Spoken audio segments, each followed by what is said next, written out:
Waliko BBS Terefayina yaffe y'Obwakabaka bwa Buganda nkulamusizaako ssebo n'ennyama weebale kugyekuumirako. Musajja wa Kabaka Mirimu y'Ematovu munnakalungu munnabuddu mwana enzaalo w'ennatita nzikalidde obatuusaako olutindo lunnyunze butereevu ku ddwaliro erya BBS Hospital Gombe Medical Services Hospital abasangibwa wano ku Balintuma Road ba Emmengo ngodde Nankulabye awo Kawakaisa University eddwaliro eryo eriri ate era ne bw'oba ova Nankulabye eri ngodde Emmengo bannaffe abo aba BBS Hospital we bali lwaki mbogerako bannange be bassa ssente mu pulogulaamu eno ate era bakkiriza okufeffettera abasawo bonna gye bali abakugu mu bukugu obw'enjawulo bajje bakusomesa bo omulimu ogwabwe kusomesa omulimu ogwabwe kusomesa gwandaba nampuliriza okusooka omanye ndwadde ki ezisumbuwa abantu ezikusumbuwa kati bw'omala okutegeera awo dduka eri omusawo yenna akuliraanye oba eddwaliro lyonna erikuliraanye osobole okukeberako n'okufuna obwejjanjabi olunaku olwaleero era ndi n'omusawo omulongoosa Dr. Serumaga Timothy Arthur era naye mujje ku BBS Hospital njagamba tuyingidde ekitundu ekyokubiri ayongera kusomesa ku kiyitibwa prostate kubanga ebibuuzo bijjamu mmwe kakati naye awo watadde nnyo essira naye kamusabe omukulu ababuuzeeko nate lunaku luno olw'essande akawungeezi kano kababuuzeeko bamusiza abantu abe batuwuliriza mukulike eyo mugandaalo lya weekend mannya bampita Dr. Serumaga Timothy Arthur and I'm a general surgeon. Yes. Nga nange nkolera Gombe Medical Services. Wow. Doctor otwafundikira wali ebikibuuzo byayongedde okujja. Kimugamba ayongera otunnyonnyola awo genda n'owulira oba okusiiwasiiwa n'owulira okubalagalwa kati ate oluusi wansi wanewo kundi n'owulira ng'olumwa n'onyigawo ng'owulira era wakola ki tandikira awo ebiki ebyo ebireeta infection oyo era gye mbadde mpita ayita mukama wange abo baadde bambuuza nti is it sexually transmitted the infection gye twogerako eno mu lulimi Oluganda simanyi bw'okivuunira ekyo endwadde kidemu ya bukaba endwadde za bukaba ezikwata ka prostate baza abatabaazi bakyatabaala ennaku zibadde banya okutabaala twakola ki basajja ba Kabaka batuula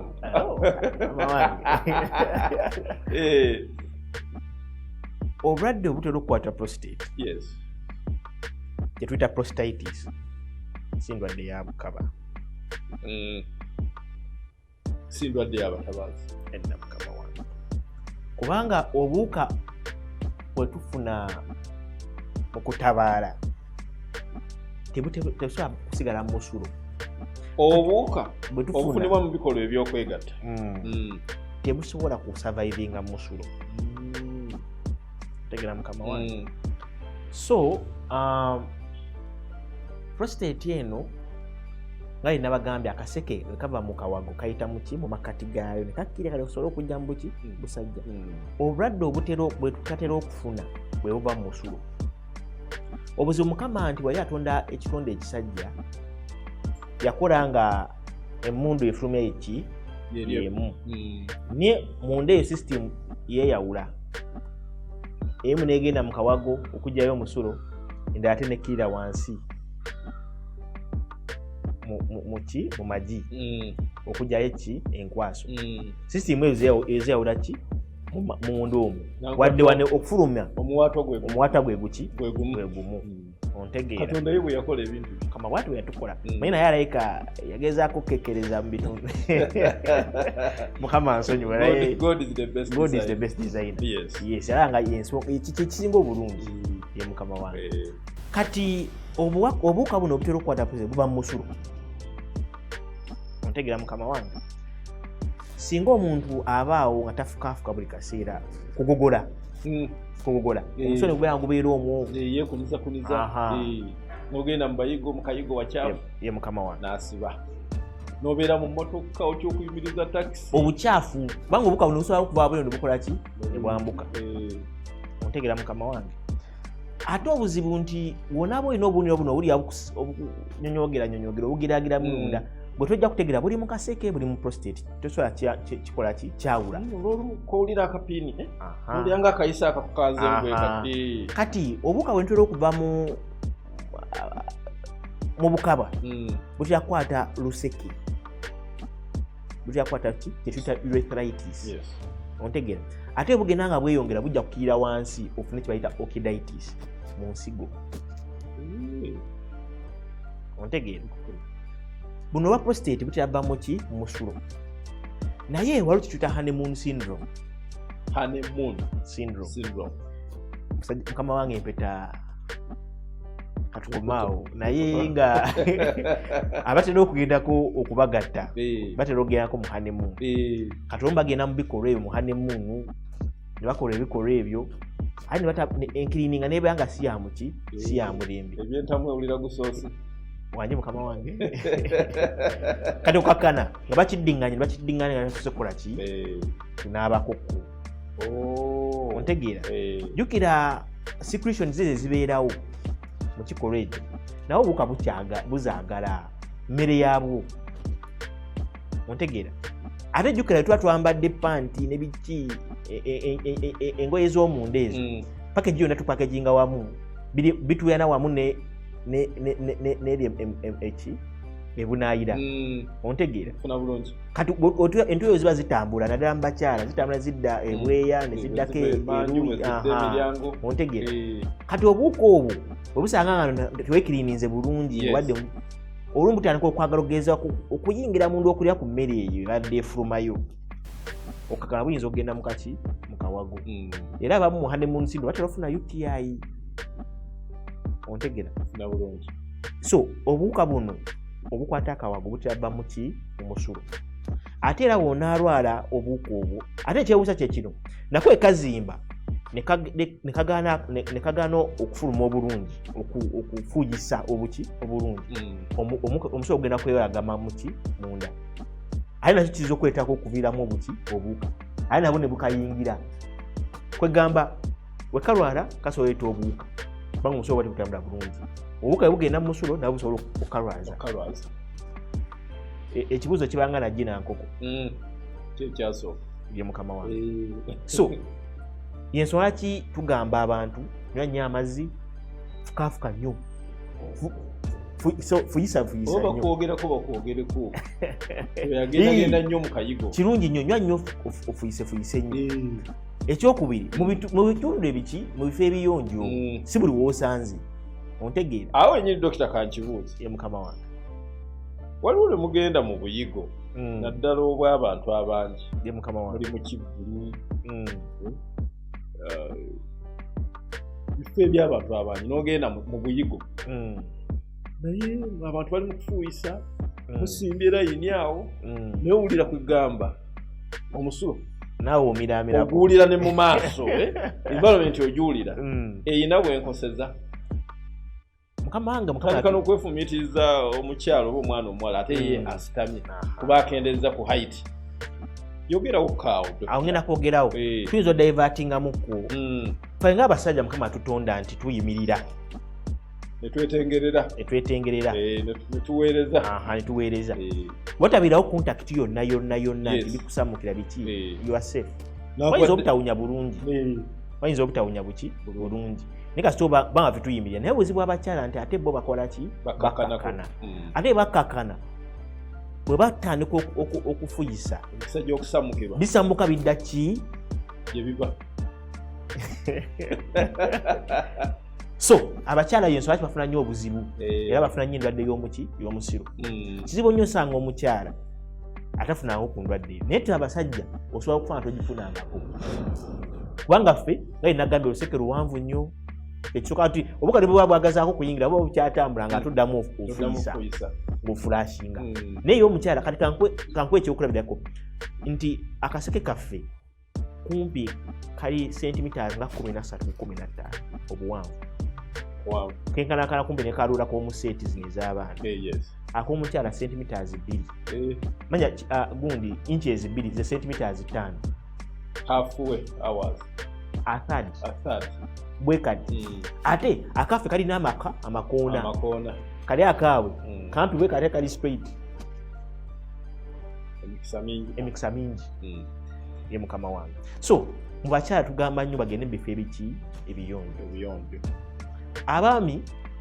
kirungi obeera mu bifo ekirungi naye kasita oba nti olina contact. You are safe basically. Ye mukama wange. Oli ku BBS Terefayina Dr. Arthur Serumaga wendi naye omulongoosa mujje wano ku GMS Gombe Medical Services Hospital bebansobozesa okufuna abasawo bano okujja okusomesa gwe nange n'atulaba n'atuwuliriza. Tuli ku nsonga za buyabulamu,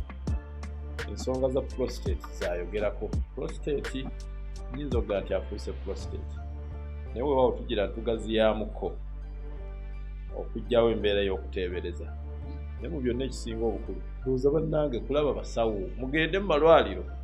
mugende babakebereko, muve mu kuteebereza. Akati mukkirize bannange sooke tufune ku bubaka obwo tukomawo. Weewaawo nkukulisaayo eyo obubaka bw'ofunye obwo omuganda aga nti akuwagoowa. Kakati obubaka bwemufunye abantu abo tubawagire bye bakola ne batuweereza. Musajja wa Kabaka 2 matovu GMS Hospital kubali ntuma bebansobozesa okutula mu pulogulaamu eno era be bampa abasawo nga Dr. Serumaga Arthur gwendi naye wano ate nga mukugu mu kulongoosa. Twogera ku nsonga ya prostate, oluusi tukiyita nnyo prostate cancer. Mukama wange naye nagambye ebikwata prostate bingi twabankuddeyo 3 byokka. Obuzibu buli nti waliwo ebivuga okusinga ebirala. Kimu kibuutikira pulobiremu y'olwala ng'egyokola ku Terefayina. Ate kati singa mukama yakuvaamu n'olwala kansa kikafuuwa. God forbid. Kijja shocking, kijja sendinga waves nyingi. N'abeekalungu bamanyi waffe. Naye nga twagambye kumpi just omusajja omu mu bantu 10 oba ku 8 bayinza okulwala kansa. Ontegeera. Ate abafa kansa batiri nnyo bali ng'ebitundu 3 ku 10. Afa kansa wa prostate. 3%. Ontegeera. Wali ate kumpa abaddugavu nga yenagambye emikisa gyeyongerako ko tulina mu bitundu nga 5 ku 10. Wosanga abaami abalwadde kansa wa prostate ebitundu nga 5 mu baddugavu ne mu bazungu biri nga 3 ku 10. So tetuli bangi nnyo naye olwakuba kikola kiwawaala nnyo. Kati prostate nga kintu kikwasaganyamu ekisooka bwonna ajja tujja kwogerako naawe take history tunoonye obubonero buli bwe twabadde twokola ki twogerako.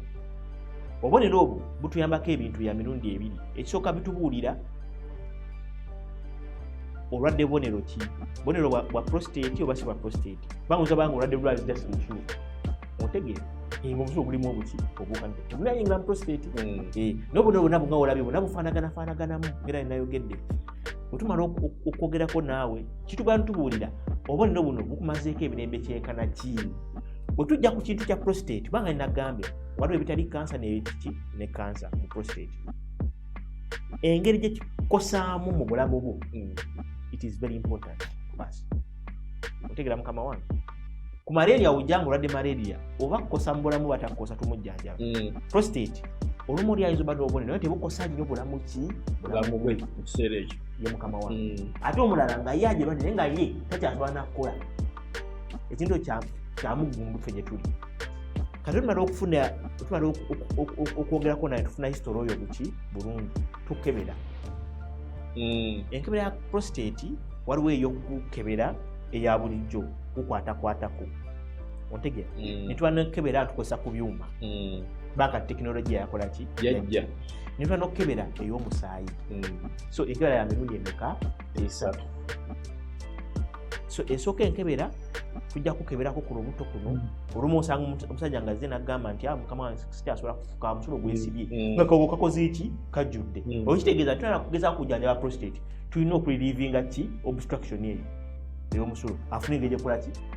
banga otakikola ekyo ujja kugenda waggulu mu nsi ogwono neki ensi ate n'obulumi baba bungi nnyo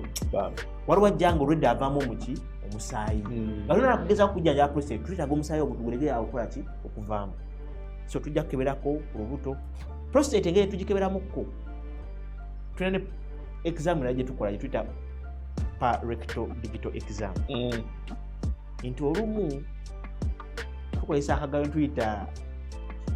emanju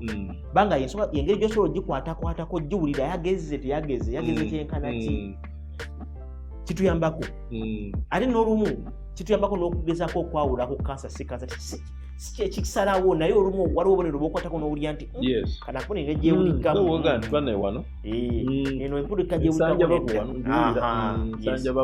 so otumala eyo gyetuyita physical exam ontegeera ekirala kyetukola tutera okukola ku scan ez'ebika ebyenjawulo tutandika ne kano ka TV tuyita ultrasound scan ne katubulira obunene bwayo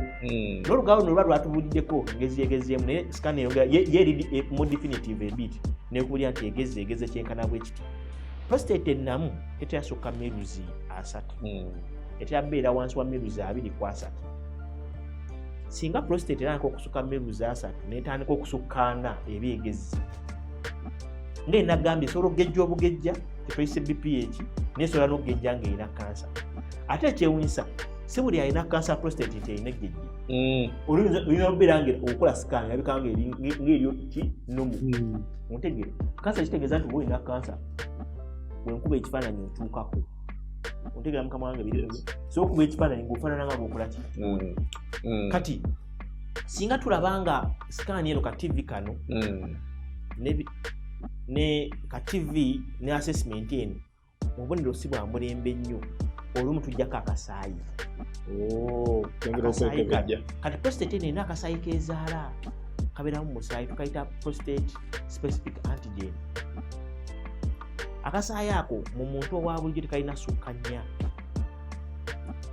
bwerwala ekintu kyonna ekigirwaziza kakola ki kalimuka bwe kabeera nga kalyoke kitegeeza nti si ndwadde ontegeera mukama wange kubanga esobola bba ndwadde nga kasaayi kakyali ki nomu naye olumu erwala kakola ki kambuka ate gye kakoma okwambuka olumu katugamba nti kyerwadde kiri siriyasi nnyo ontegeera mukama wange sikatandika okusukka 10 kagenda mu 2 3 10 kiba kinene okweyaliikirira nti ayinza obba ki kansa tekategeeza nti weyambuka ennyo nti aba kansa netugamba kaba nkali waggulu oba okwekengera kuba kuki kati wetumala okwasesinga ebintu ebyo olumu tusalawo netugamba engeri sikani gyerabiseemu eri n'omusaayi guno nekye twakebedde ayinza obba kansa kyoba tiyinza obba nga si kansa tuyinza osalawo okujjako akaki akanyama ku prostate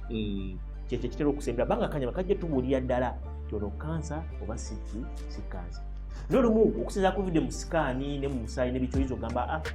eno si kansa toba omukisa atijja kansa gikoze eki yeyongera yetera obeera assessment mukama wange ekisookera ddala ngenda kutandikira ku prostatitis nga prostate efunye kikanga 2 eyo yo tugiwa ddagala era eddagala emirundi egisinga olumu eddagala tuliwo ebbanga bbanfu nga yenagambye eddagala teriyingira nnyo mu prostate so tuliwo ebbanga bbanfu olumu weeks nga 6 myezi nga 2 ontegeera oli ku ddagala oli ku ddagala lya prostate banga tetera kuyingira mu buki naye ngaetera eba ya ddagala n'olumu oli omusango obubonero bwayina bungi nnyo tuyinza okugezaako okulongoosa naye ekyo kira kubeera tutera kugijjanjabisa ki ddagala eyo kati eno ey'okuzimba obuzimbe tuta BPH eyo olumu obubonero abanga oli abulina naye nga tebumalaako mirembe tekiki kyenagambye twagala nnyo okutegeera bukukosa kyenkana ky'obubonero buno yesu obulina ne bukukosa kikola ki kyenkana ki olumu ayinza obba obubonero abulina olina nga tebumalaako ki mirembe oyo emirundi egisinga tulina eddagala lino teriwonya kuzimba kwa prostate njagala abantu bantegeere bulungi era batuwuliriza eddagala litukoza ku BPH teriwonya kuzimba ku prostate ne bugezaako ogikenenula yeveere bakajukira bwezimba enyigiriza oluseke n'ofuna obubonero katugezaako ogikenenula yeekole ki yeveere edde ku nnomo ebere eyinza obutakomawo ku nnono naye alisita akaseka lwagade bakanyigiriza nnyo omusobola gusigale nga kuyitambula muki era olumu abamu bafuna okutolokoka ne basigala ku ddagala obulamu bwabwe bwonna okutolokoka ye mukama n'afuna obuweerero ontegeera naye abamu ajja ng'egezze nnyo oba olumu ng'omusulo gwesibidde ddala olumu avaamu omusaayi mungi olumu afunye n'obuyinja banga omusulo tegutambula bulungi afunye obuyinja muli munda mu kawagu ontegeera kati ng'olumu oyo n'okusinza ku bulende bwa prostate nga twetaaga ogikola ki ogirongoosa ogijjamu ye mukama wange ekyo abasawo bakugu mu ekyo sijja gamba nti buli ajja bakijjamu waddagala banga leo netuwa eddagala netuka ne tibanga kyasobola bakola ki bayama abeetaaga okukola ki okulongosa ekyo gende abasawo abagugu bajja sobola okukiyamba kati ekisemberayo ddala ye kansa kansa ya prostate nga yenagamba eyeewuunyisa nga yenagamba kimu kya 10 mu basajja tujja lwala prostate cancer omu ku basajja 10 ajja lwala prostate cancer naye bitundu nga 3 ku 5 be basobola okufa prostate cancer balwadde prostate cancer so cancer wa prostate abamu akula mpola nnyo mu bamu n'obeera naye obulamu bwe bwonna era abamu n'ofa bukadde ebitundu 9 kumpi 9 mu 5 ku 9 mu 3 ku 10 abalina prostate cancer tebajja kufa prostate cancer ate mu bamu akula ku speedi nnyo otegeera mukama wange ekyokubiri stage we tumukusangidde otegeera mukama wange atambudde kyenkanawa so ebyo byonna byonna ffe abasawo abatendeke tubikwasaganya ntulaba twagika akanyama kansa gwalina yonna akula speedi oba yakula empola ontegeera kale omusayi guli gutya stage kikwakoze eki kwabadde otubikwasaganya tukubuulira ekyokukola ki ekyokukola amakubo mangi waliwo abamu tusanga emyaka gigendedde omusajja ali myaka 7-8 emikisa ya kansa omutta wa prostate gigamba ki omugamba mwali naye tofaayo ate kuboyina akula mpola waliwo gwosanga akula nnyo nga ate mwana mutu myaka 4 nogamba kati ono tujja kukulongoosa tukalire nokukola ki tukalira tumuwunyize ddala waliwo stage gyetuwonya nga tujja kukalirira oba tukulongoose tumuwunyize ki waliwo stage gwojjera nti asobola mukola ki muwonya otegere tugamba kati ono tugenda kujjanja tukugezeeko kuwa obulamu obulungirungiko nga tulaba mukama kyanakola ki kyanakola n'okulongoosa emikisa weegiri emitinitini nti ebikondo bisobola okugwako omuliro ebyofumbo n'embyenene n'emitini ebitundu biringanga nga 10 ku 15 ku 100 abalongooseddwa prostate nti okulongoosa tetugyeko ebiki ebikondo obuzibu tufuna nti abantu abatenga twagala batero gye bayingidde emyaka 4 ogenda ki waggulu kanofunye birimu y'emyaka ali ku myaka 7 oludde ebikondo byavaako ddaki ontegeera biriyegeyege era nonamulongoosa okulongoosa olumu kumalako ebiki ngamba siibula kyensaba buli musajja ayingidde emyaka 4 genda okeberebwe kituyita screening genda okole ki okeberebwe okusinza ku betusanga tu screeninze olumu tujja kukebera tujja gamba kumawo buli mwaka monga ayise emyaka emeka 5 abasawo bonna abakugu basobola okikola ki okikola ekyo aliko BBS Terefayina kadde ke kaako tebaza nnyo Dr. Serumaga Timothy Arthur okuva wano ku GMS Hospital ku Balintuma Road olw'omusomo guno gwatuwadde osigazza obuvunaanyizibwa bubwo bwenga watulaba gamba gwe omwami oba omusajja genda bakebere akatungulu k'omusajja munnange nno